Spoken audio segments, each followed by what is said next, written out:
ரட்சிக்க வல்லவர். ஏதோமிலும் அதிலுள்ள போஸ்ரா பட்டணத்திலும் இருந்து சாயந்தீர்ந்த வஸ்திரங்கள் உடையவராகவும் மகத்துவமாய் உடுத்தி இருக்கிறவராகவும் தமது மகத்தான வல்லமையிலே எழுந்தருளினவராகவும் வருகிற இவர் யார்? நீதியாய் பேசி ரட்சிக்க வல்லவராகிய நான் தானே.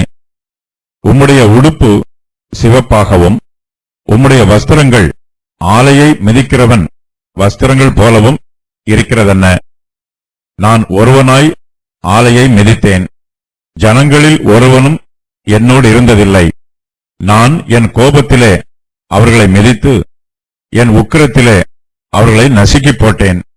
அதனால் அவர்கள் இரத்தம் என் வஸ்திரங்களின் மேல் தெரித்தது.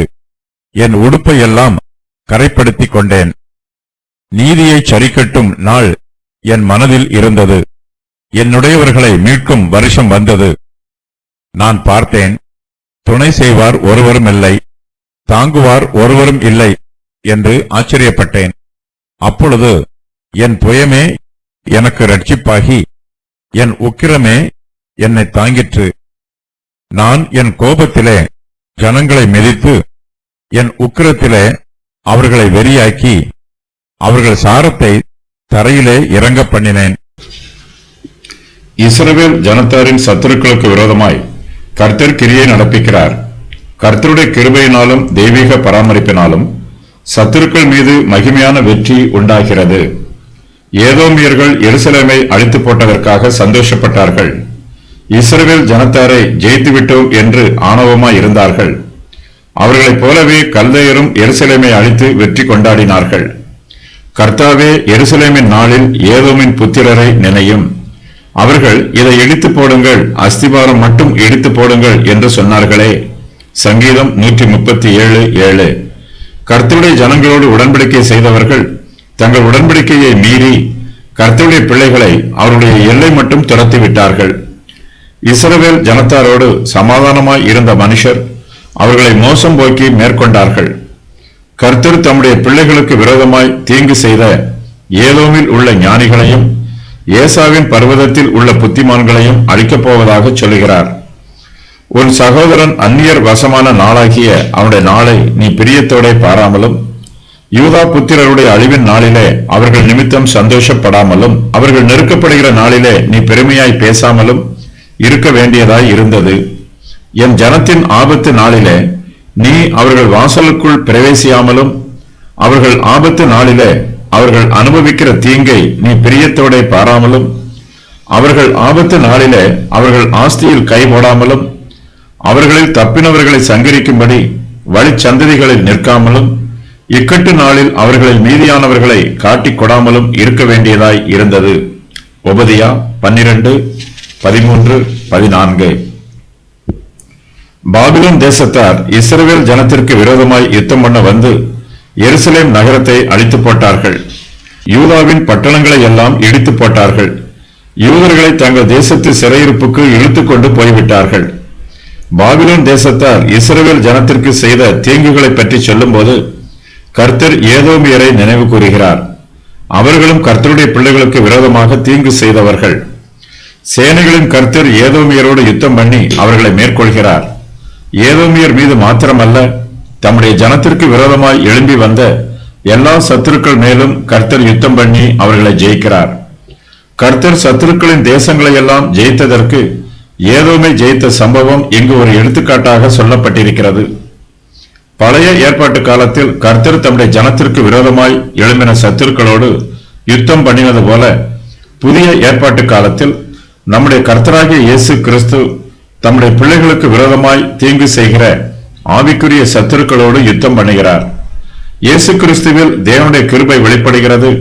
யுத்தம் கர்த்தருடையது. கிறிஸ்துவானவர் தேவனுடைய கிருபையினால் சத்துருக்களோடு யுத்தம் பண்ணி அவர்களை மேற்கொள்கிறார். இயேசு கிறிஸ்துவின் வஸ்திரம் இரத்தத்தால் துவைக்கப்பட்டிருக்கிறது. அவருடைய நாமம் தேவனுடைய வார்த்தை என்று அழைக்கப்படுகிறது. இரத்தத்தில் துவைக்கப்பட்ட வஸ்திரத்தை தரித்திருத்தார். அவருடைய நாமம் தேவனுடைய வார்த்தை என்பதே. வெளிப்படுத்தின விசேஷம் 19:13. சேனைகளின் கர்த்தர் தம்முடைய ஜனத்தாரின் சத்துருக்களுக்கு விரோதமாய் யுத்தம் பண்ணி அவர்களை ஜெயிக்கிறார். கர்த்தரே தம்முடைய ஜனங்களை ரட்சிக்க வல்லவர். இஸ்ரவேல் ஜனத்தாரை ரட்சித்த கர்த்தரை பற்றி இங்கு ஆச்சரியத்தோடு 2 கேள்விகள் கேட்கப்படுகிறது. அவையாவன: இவர் யார்? உம்முடைய உடுப்பு சிவப்பாக இருக்கிறது என்ன? இந்த கேள்விகளை இஸ்ரவேல் ஜனங்கள் கேட்கிறார்கள் என்றும், ஏசாயா தீர்க்கதரிசியே இஸ்ரவேல் ஜனங்களின் நாமத்தினால் இந்த கேள்விகளை கேட்கிறார் என்றும் வேத பண்டிதர்கள் வியாக்கியானம் சொல்லுகிறார்கள். கர்த்தர் சத்துருக்களோடு யுத்தம் பண்ணி அவர்களை ஜெயித்து தம்முடைய ஜனத்தாரிடம் திரும்பி வருகிறார். யுத்தத்தில் ஏராளமான ரத்தம் சிந்தப்பட்டிருக்கிறது. சேனைகளின் கர்த்தருடைய வஸ்திரமெல்லாம் இரத்தத்தால் தோய்க்கப்பட்டிருக்கிறது. கர்த்தர் சத்துருக்களோடு யுத்தம் பண்ணி அவர்களை ஜெயித்து ரத்தம் தோய்ந்த வஸ்திரத்தோடு திரும்பி வருகிறார். சேனைகளின் கர்த்தர் ஜெய கிறிஸ்துவாக நடந்து வருகிறார். அவரிடத்தில் 2 கேள்விகள் கேட்கப்படுகிறது. முதலாவது கேள்வி இவர் யார் என்பதாகும். சேனைகளின் கர்த்தர் ஏதோம் தேசத்தில் இருந்து திரும்பி வருகிறார்.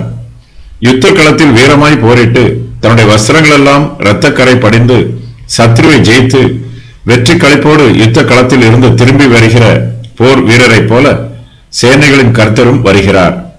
ஏதோமில் இருந்து திரும்பி வருகிற கர்த்தர் நடுக்கத்தோடும் பயத்தோடும் வரவில்லை. அவரிடத்தில் சோர்வோ அல்லது களைப்போ காணப்படவில்லை.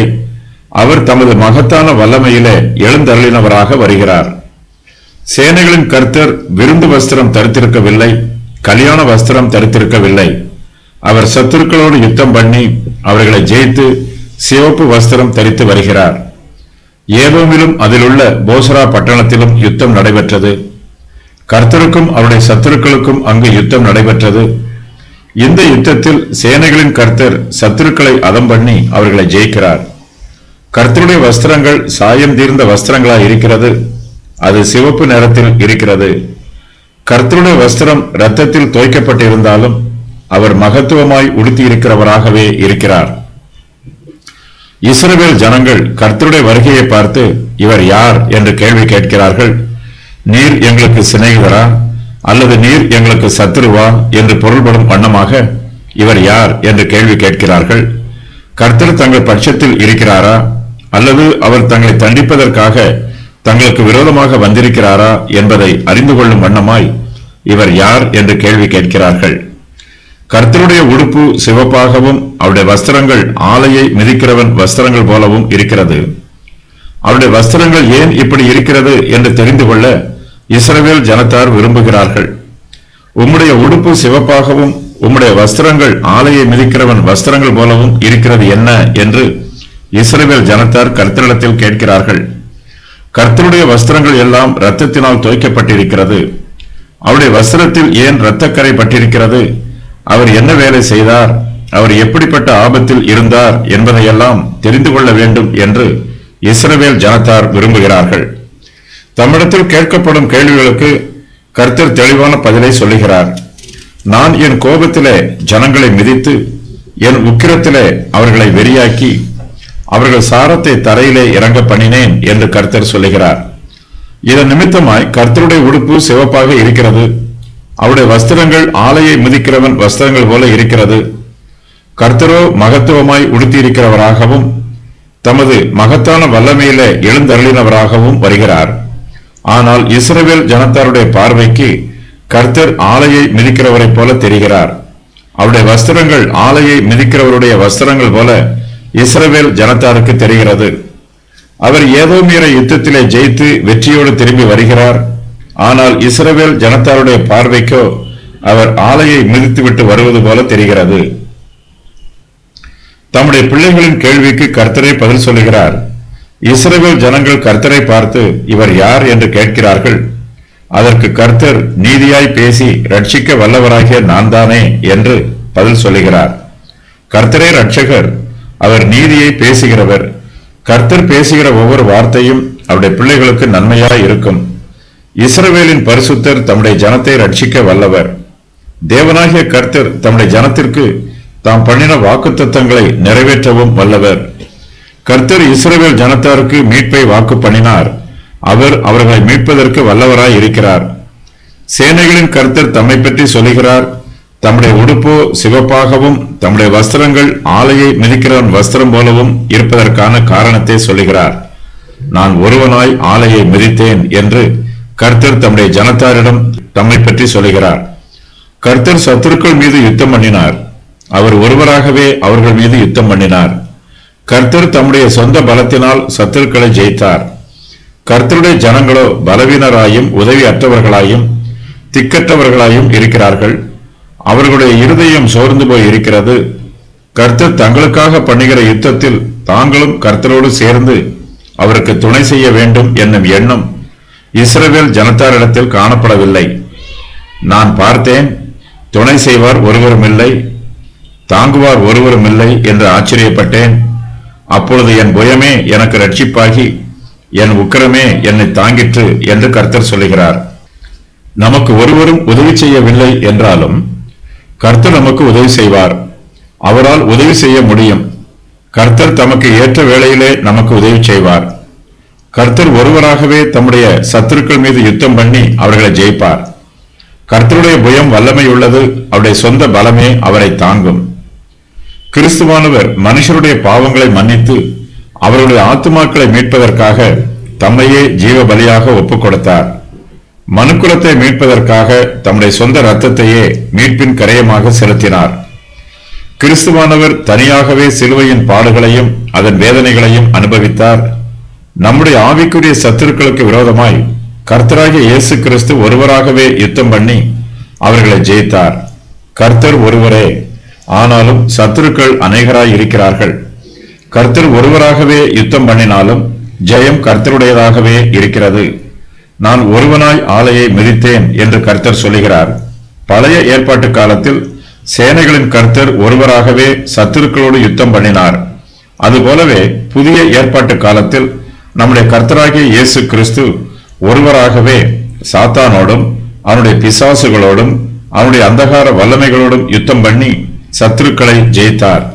நமக்கு எதிரடையாகவும் கட்டளைகளால் நமக்கு விரோதமாகவும் இருந்த கையெழுத்தை குலைத்து அதை நடுவில் இராதபடிக்கு எடுத்து சிலுவையின் மேல் ஆணி அடித்து துரைத்தனங்களையும் அதிகாரங்களையும் உரிந்து கொண்டு வெளியரங்கமான கோலமாக்கி அவைகளின் மேல் சிலுவையில் வெற்றி சிறந்தார். கொலோசியர் 2:14-15. இயேசு கிறிஸ்துவுக்கு பாடுகளும் வேதனைகளும் உண்டாயிற்று. சத்துருக்கள் அவர் மீது யுத்தம் பண்ண வந்தார்கள். அந்தகார சக்திகள் கிறிஸ்துவுக்கு விரோதமாய் எழும்பி வந்தார்கள். இயேசு கிறிஸ்து கெத்செமனே தோட்டத்தில் இருந்தபோது யூத மார்க்கத்து தலைவர்களும் அவருடைய காவல் சேவகர்களும் அங்கு வந்து இயேசு கிறிஸ்துவை கைது பண்ணினார்கள். அப்போது அவருடைய சீஷர்கள் எல்லோரும் அவரை கைவிட்டு விட்டு ஓடிப்போய் விட்டார்கள். கிறிஸ்து ஒருவராகவே அந்தகாரத்தின் லோகாதிபதிகளோடு யுத்தம் பண்ணினார். கர்த்தராகிய இயேசு கிறிஸ்துவுக்கு உதவியாக ஒருவரும் யுத்தம் பண்ண வரவில்லை. அவர் ஒருவராய் ஆலையை மிதித்தார்.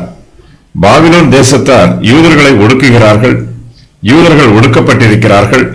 தம்முடைய ஜனத்தை ஒடுக்குகிற பாபிலோனியர் மீது கர்த்தர் கோபம் உள்ளவராய் இருக்கிறார். பாபிலோன் தேசத்தாருடைய விக்கிரக ஆராதனைக்காரர் மீதும் அவர்களுடைய சுய பெருமைகளின் மீதும் கர்த்தர் கோபம் உள்ளவராய் இருக்கிறார். பாபிலோனியர்கள் தம்முடைய பிள்ளைகளை கொடுமைப்படுத்தி அவர்களுக்கு உபத்திரவத்தை கொடுத்து காயப்படுத்தியதை பார்த்து கர்த்தர் அவர்கள் மீது கோபம் உள்ளவராய் இருக்கிறார். தம்முடைய பிள்ளைகளை பாபிலோன் தேசத்து சிறையிருப்பில் இருந்து விடுதலை பண்ணுவது கர்த்தருடைய சித்தமாயிற்று. தம்முடைய சொந்த சித்தத்தின் பிரகாரமாகவும் விருப்பத்தின் பிரகாரமாகவும் தம்முடைய ஜனத்தின் மீது தமக்கு உண்டாயிருக்கிற அன்பின் வைராக்கியத்தின் நிமித்தமாகவும் கர்த்தர் சத்துருக்களோடு யுத்தம் பண்ணுகிறார். நம்முடைய கர்த்தராகிய இயேசு கிறிஸ்துவும் தம்முடைய பக்தி வைராக்கியத்தினால் மனுக்குலத்திற்கு மீட்பை உண்டு பண்ணி இருக்கிறார். மனுக்குலத்திற்கு சந்தோஷத்தையும் சமாதானத்தையும் கொடுக்க வேண்டும் என்பதற்காகவும் பிதாவாகிய தேவனை கனம் பண்ண வேண்டும் என்பதற்காகவும் அவரை மகிமைப்படுத்த வேண்டும் என்பதற்காகவும் கிறிஸ்துவானவர் தம்முடைய ஜனங்களை வைராக்கியத்தோடு ரட்சித்துக் கொள்கிறார். சாத்தானும் அவனுடைய பிசாசின் கூட்டத்தாரும் தம்முடைய ஜனத்தை தாக்குவதையும் நெருக்குவதையும் அழிப்பதையும் சகித்துக் கொள்ள முடியாமல் கர்த்தராகிய இயேசு கிறிஸ்து சாத்தான் மீது பரிசுத்தமான கோபம் கொண்டு அவனை யுத்தத்தில் ஜெயிக்கிறார். நீதியை சரிக்கட்டும் நாள் என் மனதில் இருந்தது, என்னுடையவர்களை மீட்கும் வருஷம் வந்தது என்று கர்த்தர் சொல்லுகிறார். தம்முடைய சத்துருக்களுக்கு விரோதமாகவும் தம்முடைய ஜனத்தாருடைய சத்துருக்களுக்கு விரோதமாகவும் கர்த்தர் கோபம் உள்ளவராகவும் வைராக்கியம் உள்ளவராகவும் இருக்கிறார். அவர்களுக்கு நீதியை சரிக்கட்டும் நாள் கர்த்தருடைய மனதில் இருந்தது. சேனைகளின் கர்த்தர் சத்துருக்கள் மீது கோபமாய் இருக்கிறார். தம்முடைய ஜனத்தின் மீதோ அன்பாயிருக்கிறார். அவர்களை ரட்சிக்க வேண்டும் என்பதும் அவர்களுக்கு நன்மையான ஈவுகளை கொடுத்து அவர்களை ஆசீர்வதிக்க வேண்டும் என்பதும் கர்த்தருடைய சித்தமாயிற்று. தம்முடையவர்களை மீட்கும் வருஷம் வந்தது என்று கர்த்தர் சொல்லுகிறார். அவர்களுடைய மீட்பின் காலத்தை கர்த்தர் தம்முடைய தெய்வீக ஆதீனத்தில் ஏற்கனவே திட்டம் பண்ணி இருக்கிறார். இஸ்ரவேல் ஜனத்தார் கர்த்தருடைய பிள்ளைகள். அவர்கள் அவருக்கு சொந்தமானவர்கள். கர்த்தர் தம்முடைய ஜனத்தின் மீது பிரியமாய் இருக்கிறார். அவர்கள் கர்த்தரால் ரட்சிக்கப்பட்டவர்கள், கர்த்தரால் மீட்கப்பட்டவர்கள். கர்த்தர் இஸ்ரவேல் ஜனத்தாரை என்னுடையவர்கள் என்று அழைக்கிறார். இஸ்ரவேல் ஜனங்கள் இன்னும் பாபிலோன் தேசத்து சிறையிருப்பில் தான் இருக்கிறார்கள். ஆனால் கர்த்தரோ என்னுடையவர்களை மீட்கும் வருஷம் வந்தது என்று சொல்லுகிறார். அவர்கள் ரட்சிக்கப்படுவதற்கு முன்பாகவே அவர்கள் ரட்சிக்கப்பட்டு விட்டதாக கர்த்தர் அறிவிக்கிறார். பாபிலோன் தேசத்தார் இஸ்ரவேல் ஜனங்களை தங்கள் சிறையிருப்பில் இருந்து இன்னும் விடுவிக்கவில்லை. ஆனாலும் சேனைகளின் கர்த்தரோ சிறையிருப்பில் இருக்கிற தம்முடைய ஜனத்தை தம்முடைய வார்த்தையினால் விடுவித்து விட்டார். கர்த்தருடைய வார்த்தை நிறைவேறும். கர்த்தர் சொன்னது நடக்கும். சிறையிருப்பில் இருக்கிற இஸ்ரவேல் ஜனத்தார் கர்த்தருடைய வார்த்தையின் பிரகாரம் மெய்யாகவே விடுவிக்கப்படுவார்கள். சேனைகளின் கர்த்தர் தம்முடைய சத்துருக்களுக்கு விரோதமாய் யுத்தம் பண்ணி அவர்களை முற்றிலுமாய் ஜெயித்தார். ஏராளமான வெற்றிகள் ஏற்கனவே உண்டாயிருக்கிறது. இப்போது கர்த்தருடைய உடுப்பு சிவப்பாகவும் அவருடைய வஸ்திரங்கள் ஆலையை மிதிக்கிறவன் வஸ்திரங்கள் போலவும் இருக்கிறது. ஏராளமான ரத்தம் சிந்தப்பட்டிருக்கிறது. அந்தி கிறிஸ்துவின் வல்லமைகள் அழிக்கப்படும் போதும் ரத்தம் சிந்துதல் அதிகமாயிருக்கும். நகரத்திற்கு புறம்பே உள்ள அந்த ஆலையிலே அது மிதிக்கப்பட்டது. அந்த ஆலையில் இருந்து 1600 ஸ்தாதி தூரத்திற்கு ரத்தம் புறப்பட்டு குதிரைகளின் கடிவாளங்கள் மட்டும் பெருகி வந்தது. வெளிப்படுத்தின விசேஷம் 14:20. ரத்தத்தில் துவைக்கப்பட்ட வஸ்திரத்தை தரித்திருந்தார். அவருடைய நாமம் தேவனுடைய வார்த்தை என்பதே. வெளிப்படுத்தின விசேஷம் 19:13. நிறைவேற வேண்டிய முன்னறிவிப்புகள். ஏதோமிலும் அதிலுள்ள போசரா பட்டணத்திலும் இருந்து சாயம் தீர்ந்த வஸ்திரங்கள் உடையவராக நான் வருவேன். மகத்துவமாய் உடுத்தியிருக்கிறவராகவும் தமது மகத்தான வல்லமையிலே எழுந்தருளினவராகவும் வருவேன். என்னுடைய உடுப்பு சிவப்பாக இருக்கும். என்னுடைய வஸ்திரங்கள் ஆலையை மிதிக்கிறவன் வஸ்திரங்கள் போலவும் இருக்கும். நான் ஒருவனாய் ஆலையை மிதிப்பேன். அவர்கள் ரத்தம் என் வஸ்திரங்களின் மேல் தெரிக்கும். என் உடுப்பையெல்லாம் கரைப்படுத்திக் கொள்வேன். நீதியை சரிக்கட்டும் நாள் என் மனதில் இருக்கிறது. என்னுடையவர்களை மீட்கும் வருஷம் வந்தது. என் புயமே எனக்கு ரட்சிப்பாகும். என் உக்கிரமமே என்னை தாங்கும். நான் என் கோபத்திலே ஜனங்களை மிதித்து என் உக்கிரத்திலே அவர்களை வெறியாக்குவேன். அவர்கள் சாரத்தை தரையிலே இறங்க பண்ணுவேன். இஸ்ரவேல் வம்சத்துக்கு செய்த மகா நன்மைக்கு தக்கதாகவும் கர்த்தருடைய கிரியைகளையும் கர்த்தருடைய திதிகளையும் பிரஸ்தாபம் பண்ணுவேன். இஸ்ரவேலில் மீதியா இருப்புகிறவர்கள் கர்த்தரிடத்தில் ஜெபிப்பார்கள். உபத்திரவ காலத்தின் முடிவில் மேசியா திரும்பி வர வேண்டும் என்று விண்ணப்பம் பண்ணுவார்கள். கர்த்தர் கடைசி நாட்களில் பூர்வ நாட்களையும் மோசேயையும் தம்முடைய ஜனத்தையும் நினைவு கூறுவார். உமது பரிசுத்த பட்டணங்கள் வனாந்தரமாகும். சீயோன் வனாந்தரமாகும். எருசலேம் பாழாய் கிடக்கும். ஆலயம் அக்கினிக்கு இரையாகும். இன்பமான ஸ்தானங்கள் எல்லாம் பாழாகும். இந்த ஜெபத்தின் பின் பகுதியை இஸ்ரவேல் புத்திரர் கடைசி நாட்களில் ஏறெடுப்பார்கள். இயேசு கிறிஸ்துவின் 2ஆம் வருகையின் போது இந்த ஜெபங்கள் ஏறெடுக்கப்படும். ஏதோம், மோவாப், அம்மோன் ஆகிய மூன்றும் அந்தி கிறிஸ்துவிடமிருந்து தப்பித்துக் கொள்ளும். கர்த்தர் இஸ்ரவேல் புத்திரரை 3½ வருஷ உபத்திரவ காலத்தில் இங்கு பாதுகாப்பாக வைத்திருப்பார். இயேசு கிறிஸ்து தம்முடைய 2ஆம் வருகையின் போது வானத்தில் இருந்து ஏதோமிற்கு இறங்கி வருவார். இங்கு அந்தி கிறிஸ்துவின் உபத்திரவத்தில் இருந்து யூதர்கள் பாதுகாக்கப்பட்டிருப்பார்கள். எருசலேமுக்கு கிழக்கே ஒலிவ மலையில் கிறிஸ்துவின் பாதம் படும் வரையிலும் மேசியா இறங்கி வருவார். இங்கு அந்த கிறிஸ்துவிற்கும் இயேசு கிறிஸ்துவிற்கும் இடையே அர்மகதோன் யுத்தம் நடைபெறும். இயேசு கிறிஸ்து வானத்தில் இருந்து எருசலேமுக்கு இறங்கி வருவதை இஸ்ரவேல் புத்திரர் பார்த்து கர்த்தரின் நாமத்தில் வருகிறவர் ஸ்தோத்திரிக்கப்பட்டவர் என்று ஆர்ப்பரிப்பார்கள். அதன் பின்பு அவர்கள் ஏசாயா 63:15 முதல் 64:12 வரை உள்ள வசனங்களில் கூறப்பட்டிருக்கும் ஜெபத்தை ஏறெடுப்பார்கள். பரிசுத்த ஆவியானவர் அவர்கள் மீது தங்கியிருப்பார். இஸ்ரவேல் புத்திரர் அந்நாளில் மனம் திருந்துவார்கள். அர்மகதோன் யுத்தத்தில் மனுஷனுடைய இரத்தத்தினால் வஸ்திரங்களின் நிறம் இரத்தமாக மாறும். தேவனுடைய கோபாக்கினையின் திராட்சரசத்து ஆலையோடு இது ஒப்பிட்டு கூறப்படுகிறது. ஏதோம், மோவாப் ஆகியவற்றின் மிகப்பெரிய பட்டணங்களில் போஸ்ராவும் ஒன்று. நீதியை பேசி ரட்சிக்க வல்லவராகிய நான் தானே என்னும் இந்த வசனத்தில் கூறப்பட்டிருக்கும் கேள்விக்கு இது பதிலாக அமைந்திருக்கிறது. இந்த வசன பகுதியை நிறைவேற்றுவதற்கு மேசியா தமது மகத்துவ வல்லமையினால் எழுந்தருளி வருவார். இயேசு கிறிஸ்து பரலோகத்தில் இருந்து பூமிக்கு இறங்கி வரும்போது அவரோடு உயிர்த்தெழுந்த பரிசுத்தவான்களும் தேவதூதர்களும் மட்டுமே வருவார்கள்.